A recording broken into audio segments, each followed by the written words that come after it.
So I would encourage you to have your formula sheet with you so you can see how these all fit together as well.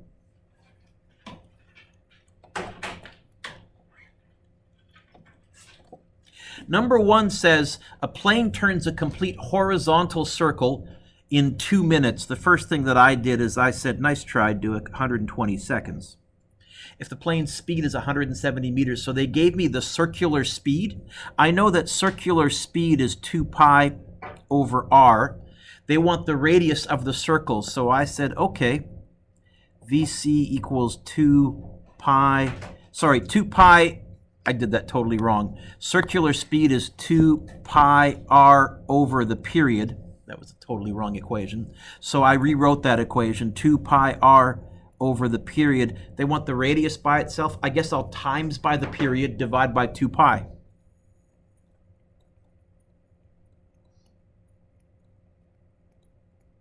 So it's going to be 170 times 120 divided by 2 pi. It's going to be 170 times 120 divided by 2 pi. And I got 3,246.7, which made me nervous at first because that's over 3 kilometers. But then I said, wait a minute, this is an airplane, 170 meters per second, pretty fast. And it's taking 2 whole minutes to make that circle. Yeah, that probably would be a circle several kilometers wide. So I'm okay with that. I'm going to write 3,250 meters. If you got that, 2 out of 2. Otherwise, I would give you a half mark if I saw that, a half mark if you got the r by itself, a half mark for the numbers, and a half mark for the answer. B wants the centripetal acceleration, so I can find centripetal acceleration by going v squared over r, or by going 4 pi squared r over t squared. I noticed no matter what, I'm going to have to use my answer from A. If there was one of those that didn't require me to use R, I'd use that one, even if it was a bit more typing, because why not use stuff that they gave you? But AJ, no matter what, both these have an R in them, so I'll use V squared over R. So it's going to be 170 squared over, I'll write 3,250, but what button will I use on my calculator, AJ? Answer button.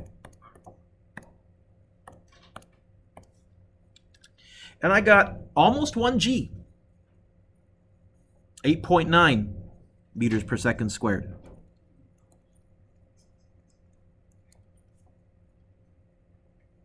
And this would be that situation that I showed you last day, the short video about the death spiral. The fake G that they would be feeling would kind of be at this weird sort of angle toward, it would be a combination of gravity down and the 8.9 is towards the center of the circle. You'd have to add them tip to tail. We're not going to do that. That's normally an application that I would get into. I just don't have time to this time.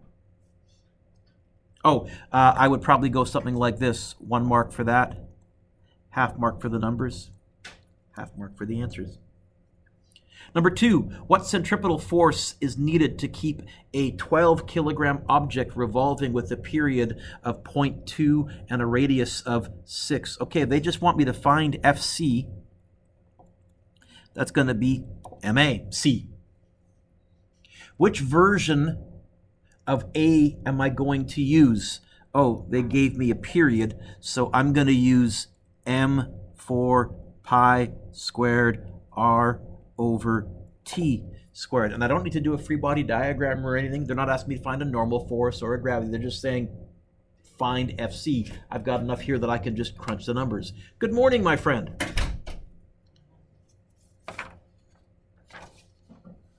Blink. Oh, sorry. There's a printout for you, Ken. We're just marking the take-home quiz. So I said, all right, 12 times 4 times pi squared times 6 divided by 0.2 squared. 12 times 4 times pi button squared times 6 divided by 0.2 squared. And I got a massive force. I got 71,000 newtons. I'll go to 3 sig figs, so I guess 71,100 newtons. And I was nervous at first, and then I went, wait a minute. Cole, what's the mass in this question? A bowling ball, roughly. Okay. What's the radius? You and I are 6 meters apart-ish. What's the period? How long is it taking to spin this bowling ball around in a circle? Which means 5 times a second we're spinning a bowling ball on the end of a rope that long. Okay, that would take a huge force. I'm okay with that answer. I was nervous at first, and then I thought about the numbers, and I went, oh no, like that, you would not want to stand in the way of that bowling ball. It would be fatal, probably. Okay? Number 3, now they want me to find, in terms of part marks, I would give you 1 mark for that, 1 mark for the numbers, 1 mark for the answers. Number 3, they want me to find centripetal acceleration. Okay. Alec, which version of A am I going to use? The one with the T in it or the one with the V in it? How do I know? Because they gave me or asked for speed, so I'll use this one. If they had given me the period, or if they had asked me to find the period, I'd use the other one. And this is an acceleration, not a force, so it's going to be V. Oh, what's V? Yeah, 5 squared over. What mistake have I just made? Nice try, Duick. 0.25. 0.25. 100? Does it work out to 100 even?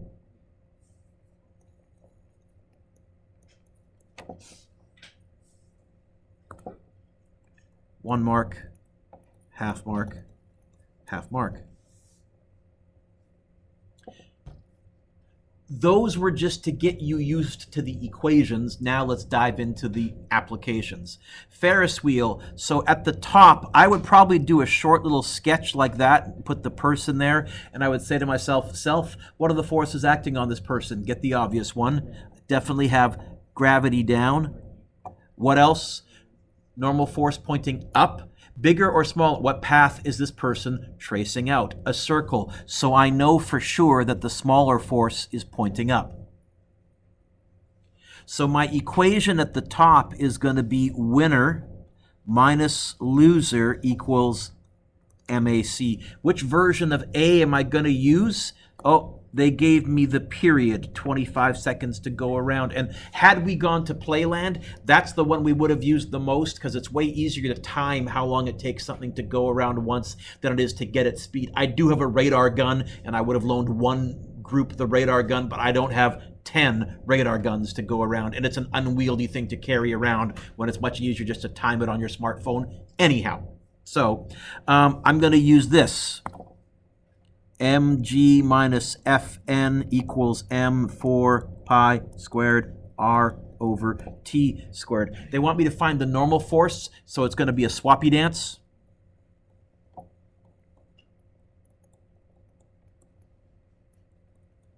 And if you don't mind, I'm going to put the normal force right there on the left-hand side. Does the fn cancel? Sorry, does the m cancel? Is there an M in there? Is there an M in there? Is there an M in there? No. And again, this is why little kids can handle rides better than heavier people, because the bigger you are, the more you would feel that normal force. You would, okay?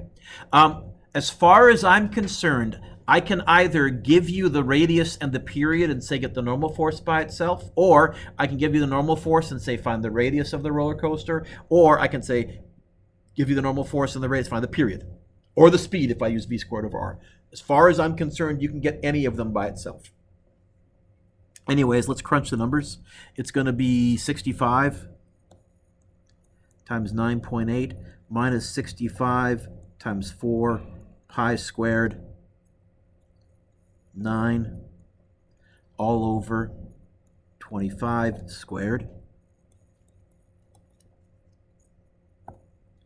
65 times 9.8 minus 65 times 4 times pi squared times 9 divided by 25 squared. Did I make a typo at all? I don't think so. You get 600 even? Oh, that's nice. Fluke. newtons. Just for giggles, divide by 9.8. So at the top, this person who normally has a mass of 61 kilograms would feel like they had a mass of 61.2, which is close enough. Ferris wheel is a tame ride. You're not feeling much of a feeling. What's the force that the bench exerts on the person at the bottom? Okay, it's going to be there. Gravity. Normal force. Why did I draw normal force bigger, Diego? What path am I tracing out? A circle. Which way is the bigger force going to be pointing? Toward the center. So my equation now is going to be normal force minus gravity equals m4 pi squared r over t squared. Oh, by the way, 3 out of 3, if you got that 3 out of 3, otherwise I would probably go something like this. 1 mark for that, 1 mark for that, and 1 mark for the numbers. Something like that. Now it's going to be mg plus m4 pi squared r over t squared. In fact, it's going to be 65 times 9.8 plus 65 times 4 times pi squared times, what was r, 9, and 25 squared. Calvin, I noticed that actually all I needed to do was change this minus sign to a plus sign, and it was now good to go. 674? Yes?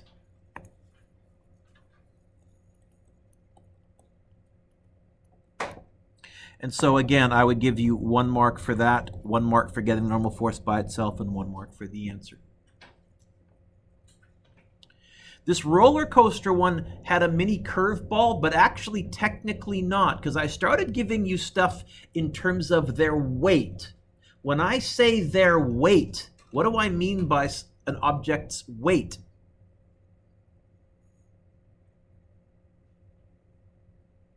Which force is that?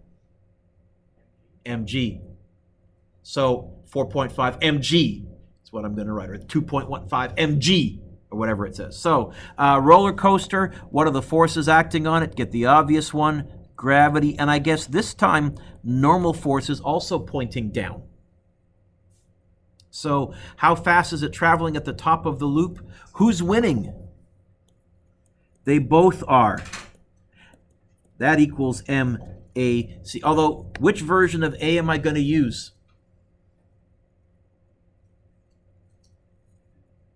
Am I going to use the one with the t in it or the one with the v in it? And how do I know? How do I know? Yeah, because they ask for speed. So if they give me speed or ask for speed, use the one with the v. If they give me period or ask for the period, use the one with the t. So this one. Okay. I could get the v by itself times by r divided by m. I think I'm actually just going to crunch these numbers, because a normal force of 4.5 times their weight, that's going to be 4.5 mg, and then plus mg. That equals mv squared over r. Oh! Will the m's cancel this time? In other words, everyone will feel 4.5 times their own weight. Now, if you're heavier, you'll feel a bigger force because you're heavier. If you're lighter, you'll feel a smaller force because you're lighter, but you'll all feel the same proportion. So, okay. Then I think I will get the v by itself, because 4.5 g plus 1 g, I think this ends up simplifying to 5.5 g equals v squared over r. How would I get the v by itself? And then, am I going to see a square root of gur again? Oh, hello, old friend. I think v is going to be the square root of, in this case, 5.5 gur.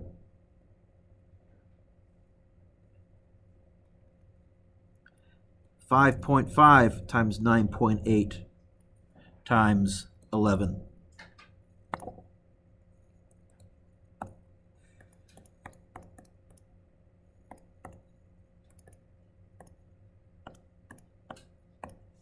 And I get 24.3?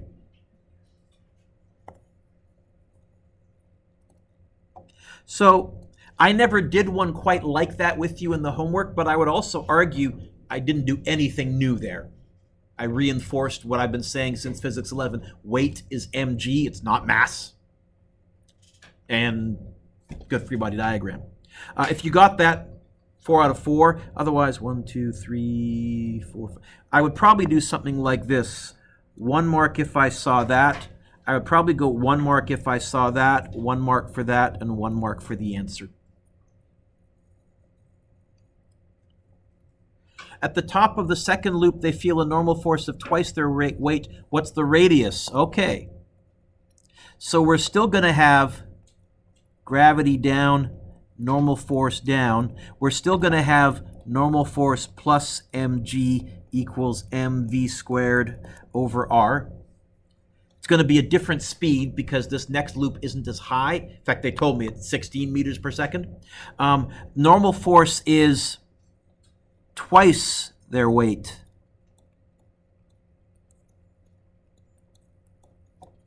Once again, yay, the mass cancels.